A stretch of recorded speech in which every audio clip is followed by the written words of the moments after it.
Who has had a good week, Katie? I am going to give a tentative good week to Radio Free Europe. You might have heard Dominic mention this briefly on the show last week. The news that the US was cutting off funding for this really historic and very crucial radio station broadcasting out of Prague. It's just one of the many good and important things around the world that the Trump administration is cutting funding to because they see it as, quote unquote, wasteful. But as audio people and as Europeans, this is really close to our hearts. And those hearts sank when we read the news nearly 2 weeks ago now that the US government was just cutting off its contract with Radio Free Europe with no warning, leaving them with about a month's worth of money in the bank to pay their journalists and keep the lights on. But there is a glimmer of good news. The Czech government have basically said that they're going to save this radio station. What do you mean by basically said? Well, I mean, they've said that they will do everything possible to make sure that Radio Free Europe can keep operating, which I guess is not the same as saying, like, we've got this, guys, everything's fine, but it's pretty close. By the way, I've been saying Radio Free Europe. I should really be talking about Radio Free Europe, Radio Liberty, because the media organization that I'm talking about is actually made up of two radio stations that got fused together in the 1970s.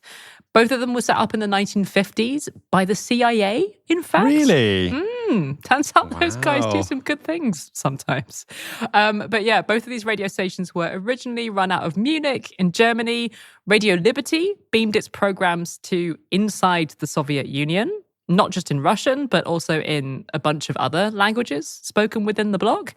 And Radio Free Europe was initially set up to broadcast to some other non-USSR communist countries, including Czechoslovakia, Hungary, and Poland. And these radio stations were very much part of the Cold War of ideas back in the 50s. They were set up as an attempt to get Western ideas about freedom behind the Iron Curtain. But it wasn't just about propaganda. You know, this was from the beginning about getting accurate information to people in countries with authoritarian governments that keep a really tight grip on information.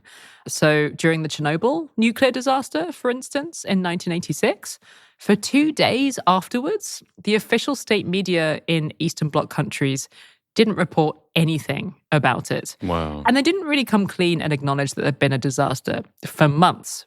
And during that time, millions of people started tuning into Radio Free Europe and Radio Liberty because they were broadcasting hours and hours of crucial, often life-saving coverage about what was happening. When there was just silence and then contradictory reports coming out of the USSR. Okay, so it's clear that these radio stations did incredibly important work during the Cold War. Presumably, they've had to reinvent themselves since then. Well, yes and no. I mean, so yes, in the cases of some languages, they did eventually stop broadcasting because these formerly communist countries became, solid democracies with strong media systems where you could criticize the government and information could get out when it needed to. So by the mid-noughties, they'd stopped broadcasting in Estonian and Latvian, for example, and also in Czech, the language of the country that now hosts Radio Free Europe. But the basic idea of this radio station, which was to get information about what's really happening to people who don't have access to free information, that unfortunately is not a mission that went away in the world with the fall of communism. There are still many, many governments that don't want their citizens to have free access to the news. And they certainly don't want their citizens to hear about it when they screw up. So today, Radio Free Europe, Radio Liberty estimates that it still reaches more than 47 million people every week. It broadcasts in Persian to Iran and to Afghanistan in Dari and Pashto, in Turkmenistan, which is one of the most closed authoritarian countries in the world. This is the only independent radio station able to report inside the country in the Turkmen language. And similarly to the Chernobyl thing, during COVID, the Turkmen government banned the word COVID-19. And for a while, this radio station was really the only media outlet where people could get trustworthy information about what was happening in their own language. Mohammed Tahir, who used to direct the Turkmen service, he wrote a really moving essay about why its work is so important. And he wrote about all of the things that got fixed, not just in Turkmenistan, but in lots of countries because of the work of these radio journalists. Things like schools getting repaired, electricity getting fixed, health crises averted, all because these radio stations expose government failures. Interestingly, some languages that they had stopped broadcasting in because it felt like, these are well-functioning democracies now, they don't really need us. They've actually brought back those languages because over the years, the media in those places has sadly stopped working freely and become, to one extent or another, a government mouthpiece. So around 2019, 2020, they actually brought back their services in Romania, Bulgaria, and Hungary, which says quite a lot about the state of media freedom in some countries that are within the European Union. Yeah. And then, of course, there is all of the broadcasting that Radio Liberty still does to serve people in Russia. And that has become more and more important in recent years as the full chilling extent of Putin's disinterest in democracy has become apparent. For information on the war in Ukraine, of course, these journalists are doing incredibly important work, documenting Russian war crimes and generally reporting on what's happening on the ground in the Russian language. And you can tell it's important work because the Russian government does everything they can to stop them. More than 40 journalists from Radio Free Europe, Radio Liberty have been named by the Russian government as foreign agents. They now have to operate the Russian service out of Latvia because it's obviously not safe for them to be based in Russia itself. Numerous Radio Liberty journalists have indeed been jailed for their work within Russia and other countries. And these days, obviously a lot of Russians aren't accessing this content via actual radios, of course. In a lot of cases, it's via YouTube with a VPN. And for Ukrainians as well as Russians, Radio Liberty continues to be a really trusted news source and an incredibly important one. Their team has done some incredibly important investigative journalism, even before the war, investigating corrupt oligarchs and also allegations around politicians, including, yes, the current president, Volodymyr Zelensky. And in places like Crimea, occupied parts of Ukraine, it is particularly important for Ukrainians to have this free, trustworthy source of information. It seems like such a short-sighted decision by the US to cut this funding. I mean, as with so much of their aid funding, as soon as they step out of all these areas, it just leaves a gap open for more autocratic people to do more bad things. Yeah. I mean, that's really simple terms. And maybe the people in the White House associate more with those autocratic leaders than they do with people who believe in journalism, sadly. But despite that, I have to say I've been surprised when talking about this with some of my friends and family over the last few weeks that quite a lot of people I know, in the UK and in the Netherlands, had never heard of Radio Free Europe.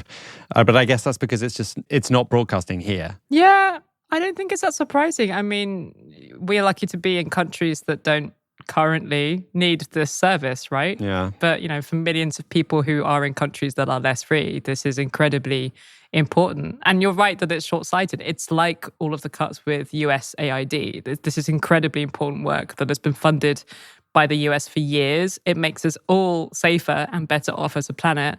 But because it seems like a bit obscure to Elon Musk and his buddies at Doge and a little bit too far away, they've decided, just cut it. It'll be fine. It's worth mentioning, actually, in terms of the media operations that get funded by the US or have done until now, it isn't just Radio Free Europe that is being cut off. The radio station shares a parent company with Voice of America, another absolutely massive international broadcaster that broadcasts in many, many languages. Radio Marti, which broadcasts to Cuba, and Radio Free Asia as well, which notably serves free information in languages like Chinese, Vietnamese, Uyghur. Musk has described these media outlets as, quote, radical left crazy people talking to themselves. But nothing could be further from the truth. And it's ironic, really, that these radio stations do so much to promote what is supposedly the value closest to Donald Trump's heart, which is freedom of speech.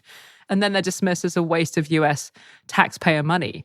And it's not even that much money. Radio Free Europe has been getting about $142 million a year from the US government up until now, which I would argue for a government as rich as the US is not that much, especially when you think about the huge amount of soft power that the US has won by funding this service and essentially convincing tens of millions of people around the world that America are the good guys. And you only need to look at the reaction from Russian state media to this decision to know what this means.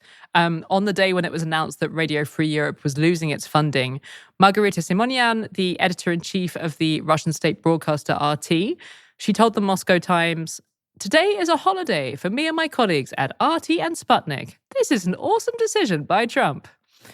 I mean, knowing Trump, he'll probably just see this as praise, and he likes praise.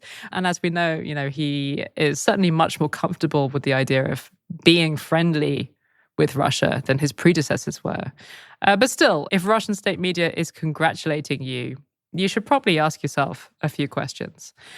We're definitely not at the end of the road in terms of the radio station losing its US funding. Radio Free Europe are in fact suing the US government, arguing that it has this budget because the US Congress gave it this budget. So legally, it has to spend the money. A similar legal argument was used by staff at USAID to try to challenge Trump's shutdown of all of their operations. And that ruling went in their favor. A judge ruled that the Trump administration has probably violated the Constitution in shutting them down. But Trump has vowed to appeal that ruling. So in both that case and the Radio Free Europe case, we'll have to wait and see what happens. But even if they do lose the money, you've said that the Czech government are going to step in. This is good week, right? Mm-hmm. But on the other hand, $142 million is a lot more money for a small European government than for the US government. Are they going to definitely be able to do this? I mean, it's looking promising. So Radio Free Europe has been based in Prague since 1995. So this is also a soft power thing for the Czech Republic, right? It is a point of pride to host this beacon of freedom that was once needed in this actual country that was behind the Iron Curtain.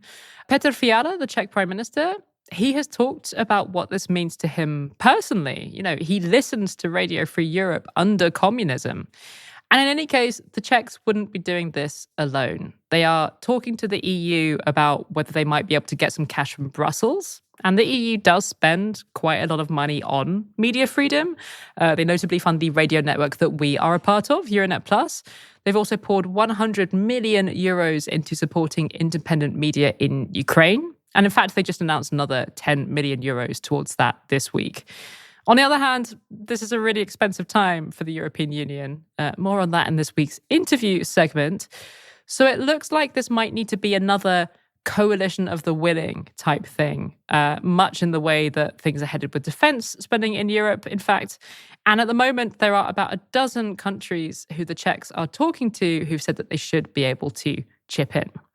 So this is very much to be continued.